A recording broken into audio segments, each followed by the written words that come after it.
Hello, and welcome to this edition of Interesting Ideas. I am Dr. Sylvia Bayer, and today I have the pleasure of being joined by the wonderful Dr. Zorana Pringle. Thank you for being here. Let me tell you a little bit about Dr. Pringle, and I'm going to read because I don't want to get anything wrong here about it.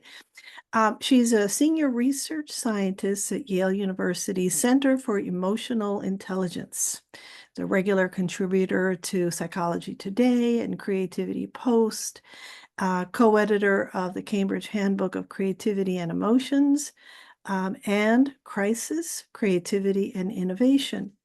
And for me today, and for us today, most importantly, she is the author of this absolutely wonderful book, which I have read cover to cover, The Creativity Choice. And it's a marvelous book. Thank you for being here, and thank you for writing this book, because I think it is a very valuable resource. Welcome. Thank you. Thank you very much for having me.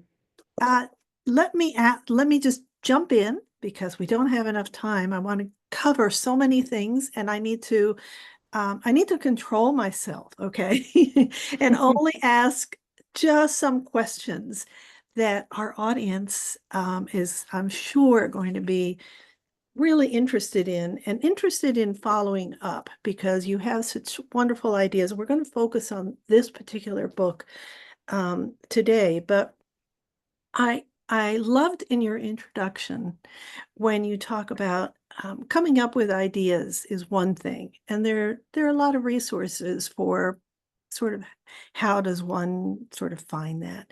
But you take it beyond that. Tell us where you begin the process of this book in terms of what does one do, or how do you see the next steps in the creative process after the idea? Yeah, I exactly what you said. I start with the premise that lots of people have ideas. We do not actually lack ideas. If you ever been in a brainstorming session, you know that ideas can get flying once we get going. Yes. So the idea, we ask, where do ideas come from? But really, we have to reformulate our question. We have Mhm. to say, okay, what do we do once we have it? And I start there. I say, well, if you have an idea and it's the best idea in the world, but you just have an idea without doing anything with it, it stays in the realm of fantasy. It is something in your mind, something in your brain. Maybe you talk about it over coffee with a friend, but it doesn't have any influence on you or the world. So the matter is, you have an idea, let's see how you can do something with it. Mhm. That's such a worthwhile topic, because I think so many people fall into that pit of, well, I'd like to, I came up with this concept, but like you say in your introduction about a drink, I came up with this idea for a drink, but never did anything with it. So the rest of your life, you're bound to have someone else come up with possibly the idea and actually do something. So it's about the doing of it, I think, is what you're trying to tell us, and so important. You divide up the book into three parts. Mhm. And can you sort of, I know it's a whole book, but can you tell us about each of those three parts? The book has three parts because we have to get going. Yes. Oftentimes we have ideas, but for various reasons we do not get going.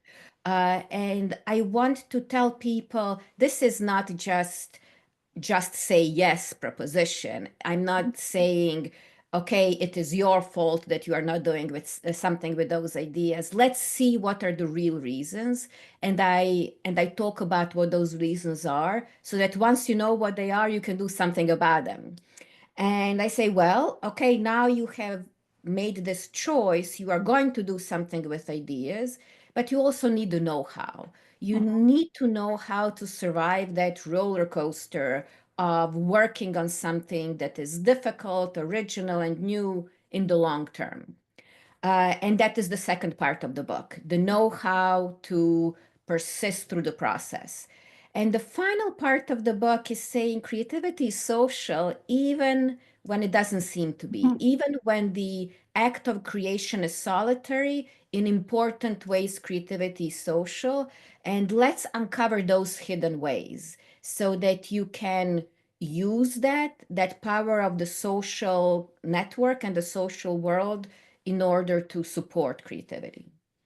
Well, you also and that encapsulates, so thank you, very well, those three parts. You talk about emotions. Can you Mhm. elaborate on that just a little bit about the because I think emotions get in our way and are also helpful, but tell me a little bit about that. I love this question because usually we talk about creativity as thinking, think Yeah. outside the box, think different. There are all these slogans, and they are true, they are important, but they are not the only important part. So if we take creativity as doing, and it takes a long time to do the doing, there are going to be a lot of things that happen in between. And lots of those are emotional in nature. And we know that in decision making, in making choices, um, they are emotional influences. So Hmm. we know this intuitively. And both of things that you mentioned, emotions can be helpful and emotions can be hurtful, are true in the same time. We just have to discern when and what.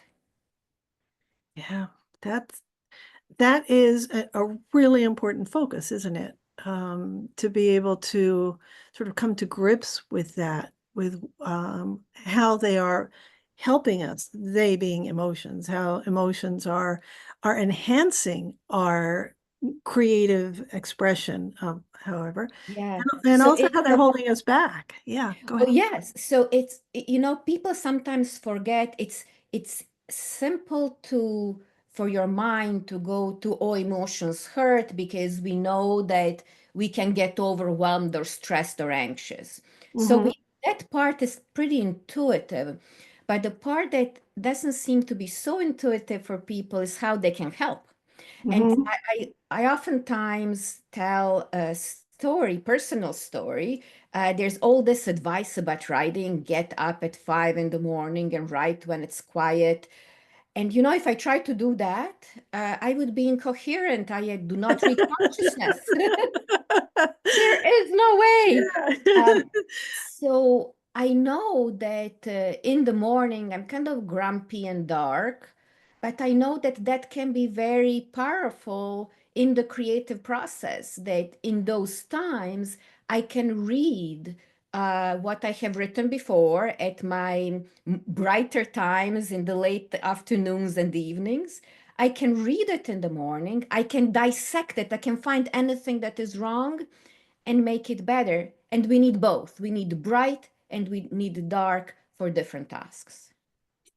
Very important. It's also important to know yourself and be honest as much as one can with oneself about things like being grumpy in the morning or when the best time is. I've read so many books that advice books or columns about you should always, when you're writing or when you're creating, you should always get up, or what you said, get up early or stay up late, or I don't know, have tea, or so many pieces of advice that absolutely don't fit me at all. They don't fit me at all. And it took me years, and I'm sure many of us and many of the folks listening, um, it takes us years to figure out what works best for us. Mhm. And you talk about, along with emotions, you also talk about, as you touched on, um, the social aspect of creativity. What do you mean by that? It's so let's take an example that seems to contradict that Okay. because I like those mind games.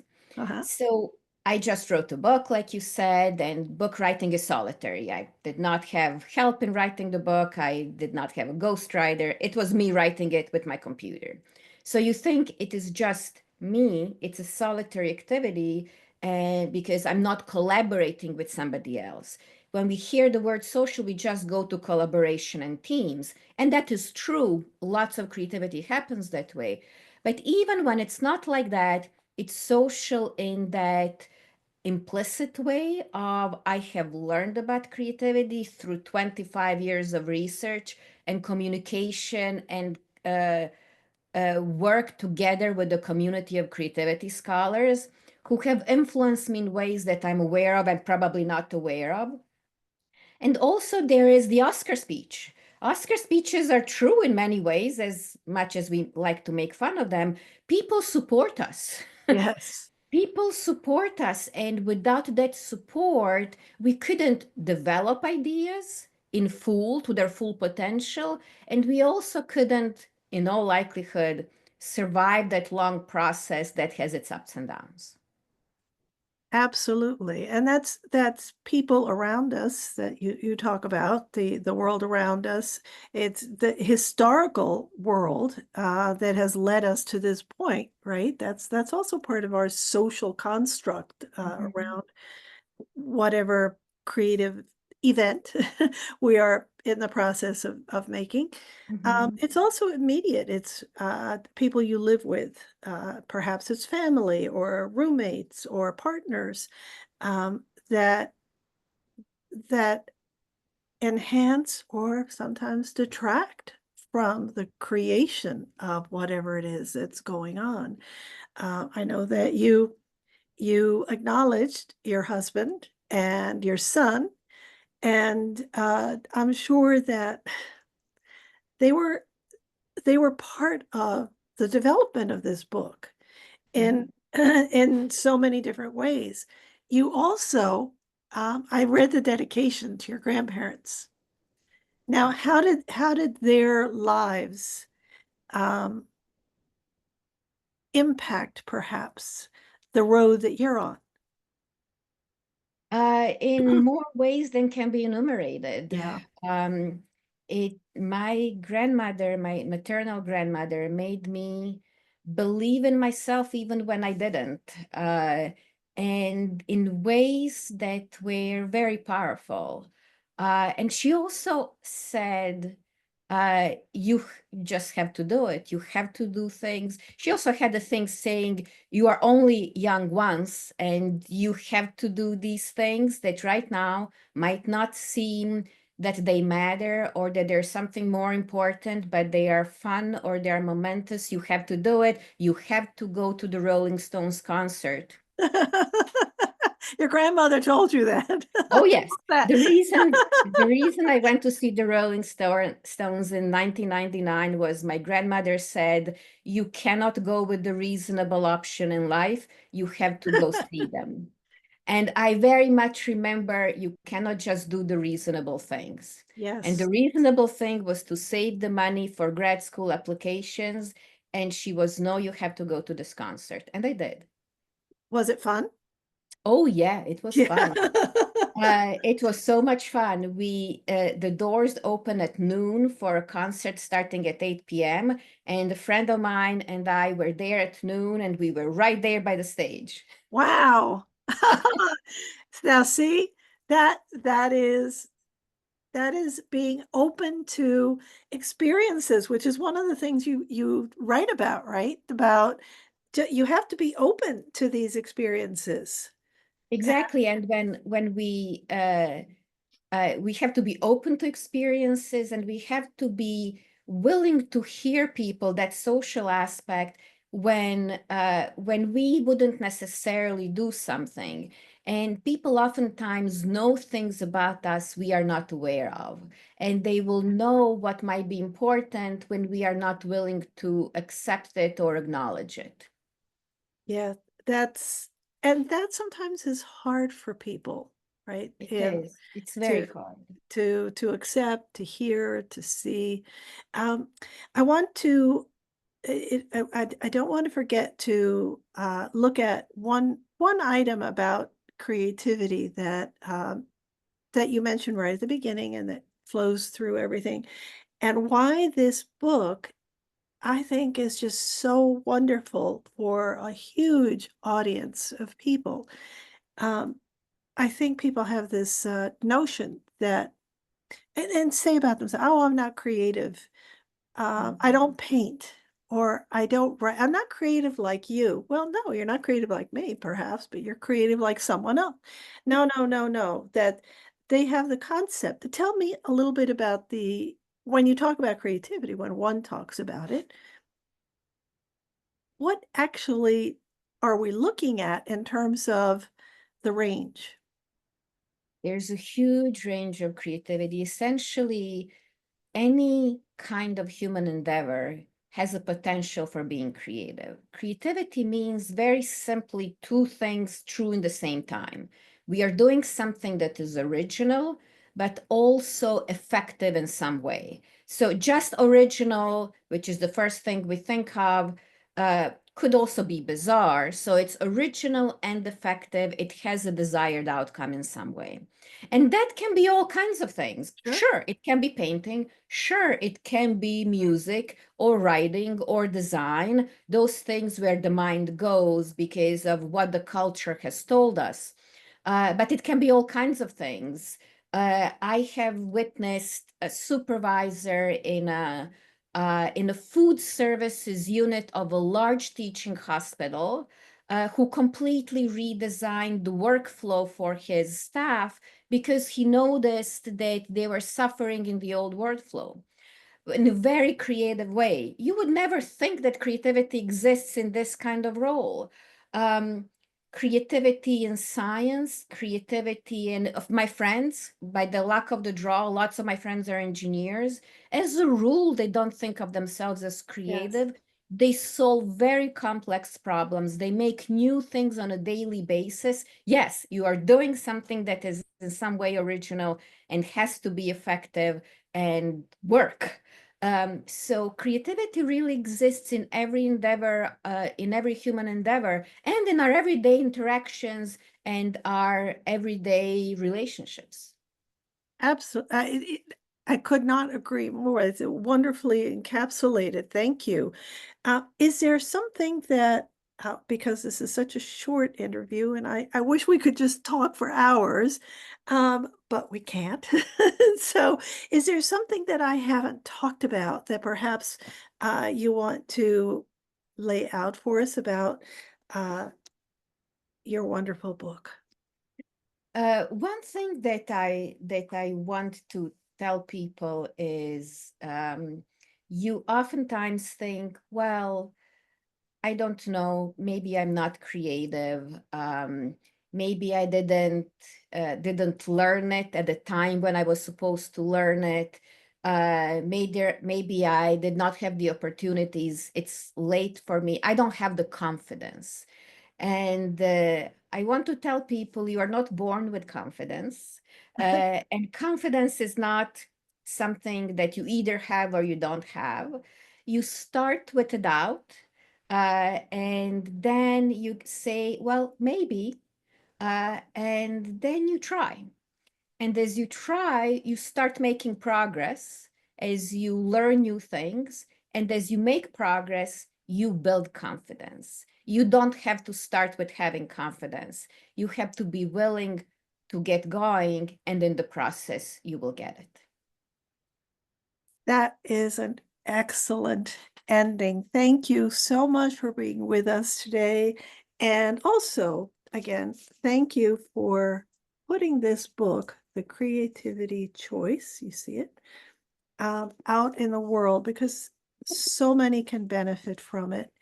And you're a living example of taking an idea, a creative thought, and putting in all of the various steps that you outlined and talked about into play to create this book. Thank you for being with us, and thank you for out there, audience, for being with us today for this particular interview. Bye bye. Thank you.